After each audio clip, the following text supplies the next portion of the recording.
If you're watching this channel, it's because you don't enjoy watching the world squander what Christendom built, but you want to do your part. And chances are you've heard me mention a great means by doing just that. Email made by and for Catholics.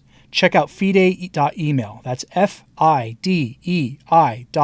Built for Catholic individuals, families, organizations, and groups. They're private, secure, and of course, they're Catholic. And they're offering 2 months off on your first year for an annual subscription if you enter the coupon code Return to Tradition without spaces. That's the name of this channel, without spaces, at checkout. When people ask the question, what in the world does synodality mean? What is synodality? People ask that question. The responses you often get are vague and ambiguous. In fact, the higher up the ecclesiastical ladder you go, the answers you get are less and less satisfying. The distinct impression we get is that the hierarchy and their mouthpieces in the media don't know what it is they're talking about. This contributes to a great deal of confusion among the laity, almost leaving people wondering if this is on purpose. After all, a confused laity will be less able to resist what's going on from Rome. I know that gets to be a little out there kind of thinking, but what else can be the explanation? Regardless of what you might think of the people who are running the church now and their motives, the one thing you really can't say is that these are not intelligent people. They are very intelligent. They know what they're doing. And the question you have to ask yourself is, why are otherwise very intelligent people promoting such ambiguity that sows such confusion in the church? This has become more relevant now because we're starting to get the synthesis documents being issued from various national bishops' conferences over the latest round of synodal meetings they've been having. Sometimes with their priests, sometimes with the laity, with the priests. Each country seems to be doing it in a little bit different way. And the response you're getting from them is, again, more ambiguity. But it does betray something. That, again, what they seem to be doing is decentralizing the authority of the hierarchy, trying to put hierarchical authority into the hands of the laity and a great leveling within the church. This would fundamentally remake the Catholic Church. And they engage in what you can call antiquarianism or archaeologism in so doing. It's a condemned error, according to Pope Pius XII. Not quite a heresy, but an error he condemned. This idea that we have to go back to doing things that the early church did, or claiming that the early church did, because what the early church did was good at that time, so it must be good now. That's categorically an error. It's an error of reasoning that Pope Pius XII condemned. And with this, you see, with this topic, with synodality, you see this being made. They keep saying that the early church was synodal in nature, despite providing virtually no evidence for it. In much the same way that the advocates for deaconettes make the same claim, that there were ordained deaconettes in the early church, which is a lie. But they make that claim and say that because they existed then, according to them, that we need to bring the practice back. And so you'll see that here in this report that we have today. The English bishops have issued their report, and it's a mess of language that does nothing but confuse the laity even more. But in that confusion, you can see the attempt to decentralize the church further. And it will sound familiar because it's the same claim that they're making here, that in much clearer language, the Protestant so-called reformers made. So let's go to this story, headline from agencirt.it, Toward a Synodal Church and Mission, a contribution of the Catholic Church of England and Wales to the October Synod. This is an interesting story because they keep reemphasizing the priesthood of the layman. According to the church, the laity do participate in the common priesthood. It's the common priesthood of the laity by virtue of our baptism. But there is a clear demarcation between our authority to invoke the name of God for blessings and things from them to the ordained, the sacramental priesthood. And the attempt by the synodalists has been to blur these lines for many years now, but especially now.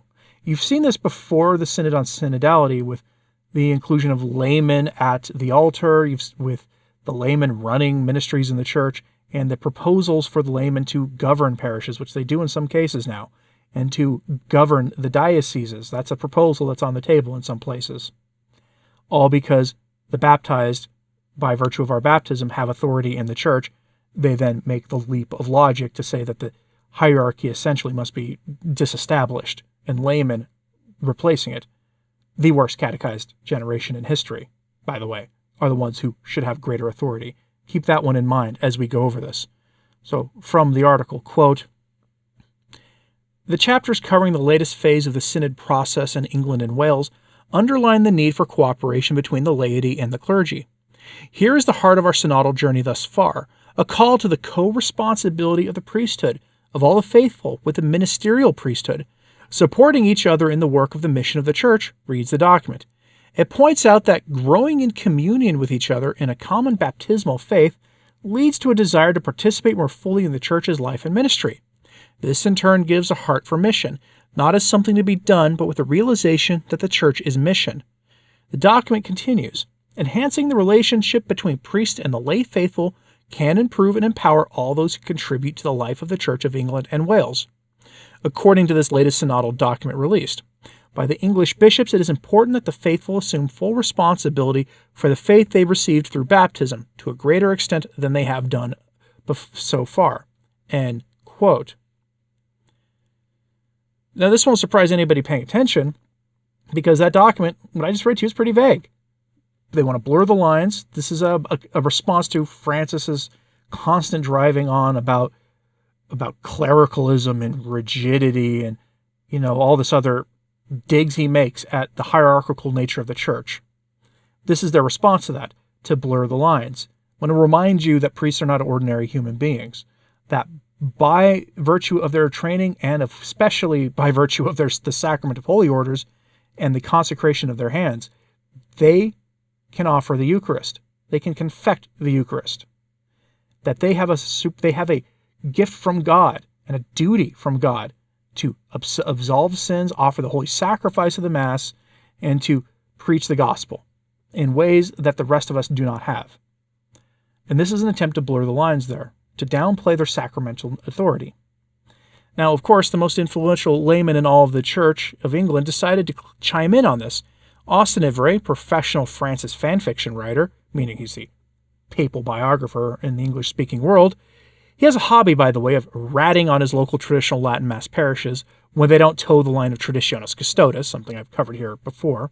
He wrote an article for The Tablet, which is the UK's version of American Magazine, outlining what all of this is about. So the headline from them is, "Synodality in the Bishops. Does the Bishops' report indicate that synodality is simply not happening here? That would be a reasonable reading, but it's not true," says Austin Ivray. Here's the takeaway you need for this.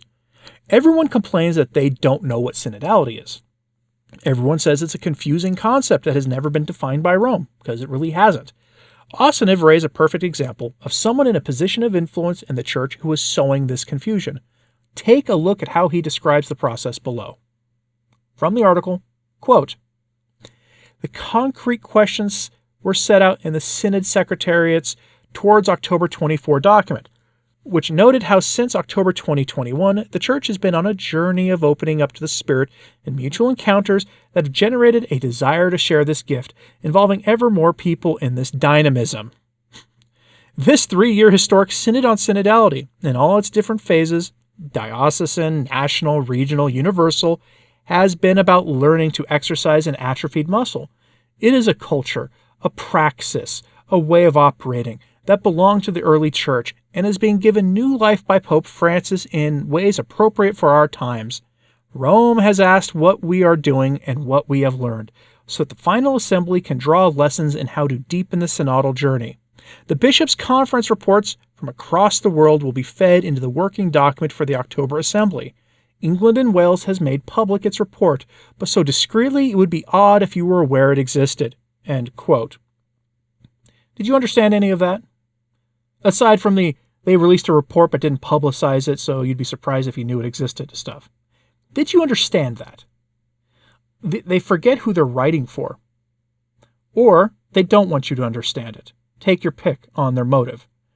whether it's just incompetence, that they are writing what sounds like a sociology or political science paper on processes happening in the church, and they don't simply care if you understand, or they are purposely masking what they're saying. But the synodal process appears, by all accounts, to be communication sessions between the ordained in the church, priests, deacons, bishops, all the way up to the Pope, and the laity, with no distinction being made for their sacramental status, meaning what position they have in the church. It's a great leveling, and the ultimate goal is to give laity more say in the things that are happening in the church on matters of doctrine. They have said as much. So I don't think this clears anything up. Now, aside from claims that the early church was synodal in nature being at best a dubious claim, the claim is being reinforced by vague and ambiguous language. Ivere is celebrating the fact that the English are in fact engaging in synodalism, whatever that is. From the English bishop's document, we can gather that it's a blurring of the lines between the ordained ministerial priesthood and what they're really emphasizing rather hard, the priesthood of the laity. While the existence of that is true, the one group of Christians that emphasizes the priesthood of the laity as much as the synodalists are, have always been Protestants. Blurring the line between the ordained priesthood and the worst catechized laity in the history of the church is a recipe for disaster. Many of us have talked about how the Protestantization of the faith began in the 60s, but it slowed to a crawl. And now, the process has sped up again. Remember, Francis has said his purpose, his job, with what he was made Pope to do, was to finish the implementation of the Second Vatican Council, according to a very specific vision of Vatican II. This has often been called a Protestantization of the faith. And this blurring of the lines between the sacramental priesthood and the common priesthood of the laity is part and parcel of that. There are parishes managed by laity right now because there are not enough priests to go around in certain dioceses.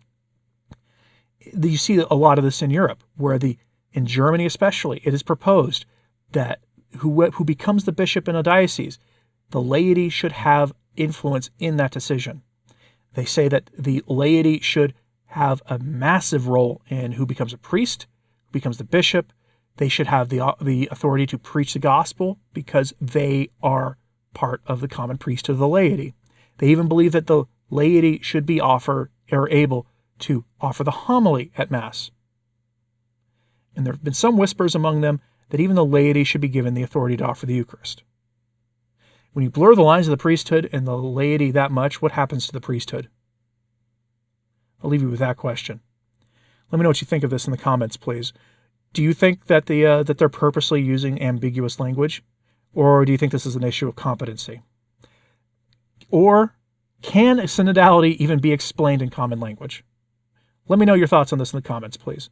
Hit like and subscribe if you haven't. It does help. So does sharing this on social media. That helps too.